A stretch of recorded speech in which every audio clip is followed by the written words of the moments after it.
প্রশ্ন হলো, অনেকে বাড়ির গেটে কিংবা খাতার উপরে 786 লিখে রাখেন, এটা কি বিসমিল্লাহর বিকল্প? দেখুন, বিভিন্ন কাগজের উপরে, পরীক্ষার খাতার উপরে বা বাড়ির গেটে 786 লিখে রাখা হয় এবং বলা হয় বিসমিল্লাহির রহমানির রহিমের সংক্ষিপ্ত রূপ। এটা জানেন তো আপনারা? এটা মূলত আরবিতে প্রতিটি অক্ষরের একটা মান নির্ণয় করা হয় আবজাদি পদ্ধতি। এটাকে বলা হয় আবজাদি পদ্ধতি। আরবি অক্ষরগুলোর এক একটা মান দিয়ে আবজাদ, হাওয়াজ, হত্তি একটা হিসাব নিকাশ আছে যে আলিফের মান কথার কথা এত, বায়ের মান এত, তায়ের মান এত। তো এই বিসমিল্লাহির রহমানির রহিমের যতগুলো অক্ষর আছে, বিসমিল্লাহর অক্ষরগুলোকে গণনা করে এই সব অক্ষরের যে মান আছে ওই মানটাকে যোগ করার পর নাকি 786 হয়েছে। যাই হোক, 786 হয়েছে ধরেন, তারপরেও বিসমিল্লাহির রহমানির রহিম যেখানে লিখতে হয় সেখানে বিসমিল্লাহির রহমানির রহিম না লিখে 786 লিখলে বিসমিল্লাহ লেখার যে সুন্নাত বা সওয়াব সেটা কখনো আদায় হবে।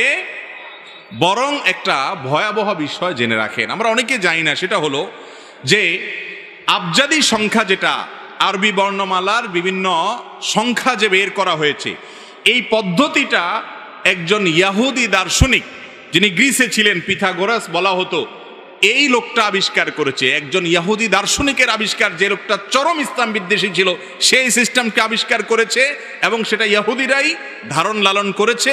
পরবর্তীতে মুশরিকরা সেটার আরো বেশি বিস্তার এবং উন্নয়নে ভূমিকা রেখেছে। আরবি বর্ণমালার যে বিভিন্ন আপনার মান নির্ণয় করা সংখ্যার মাধ্যমে, এটা কোনো মুসলমানদের কাজ না, ইহুদি এবং মুশরিকদের কাজ। দুঃখজনক যে আমাদের অনেকে দেখা যায় বিভিন্ন তাবিজ কবজ লেখেন, সেখানে সংখ্যা দিয়া রাখেন, শুধুমাত্র সংখ্যা ছাড়া আর কিছু নাই।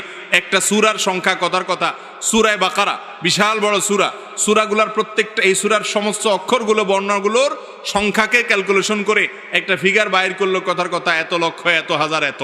তাহলে এই সংখ্যাটা উল্লেখ করলেই সূরা বাকারা পড়া সওয়াব হয়ে যাবে। সংখ্যা উল্লেখ করতে তো কোয়ার্টার সেকেন্ড সময় হয়তো লাগবে না, কিন্তু এই সূরা তেলাওয়াত করতে তো 1-1.5 ঘন্টা, 2 ঘন্টা সময় লাগতে পারে। বিধায় এই পদ্ধতিটাই হলো অমুসলিমদের, সেটা আমরা ইসলামের নামে গ্রহণ করছি। অতএব বিসমিল্লাহির রহমানির রহিমের জায়গায় 786 লেখা এটা জায়েজ নাই, এটা সুন্নত তো হবেই না, সওয়াব তো হবেই না। বরং ইহুদিদের ব্যাপারে নবী করিম সাল্লাল্লাহু আলাইহি ওয়াসাল্লাম বলেছেন, খালিফুল ইয়াহুদা ওয়াল মুশরিকিন, তাদের বিরুদ্ধে আচরণ করতে।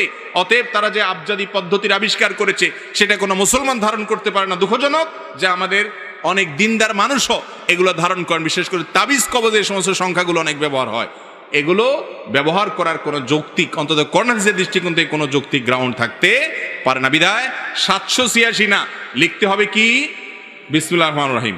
যেখানে বিসমিল্লাহ লিখতে পারবেন না, মুখে বলবেন, কিন্তু তাই বলে বিসমিল্লাহর বিকল্প হিসাবে 786 লিখবেন না।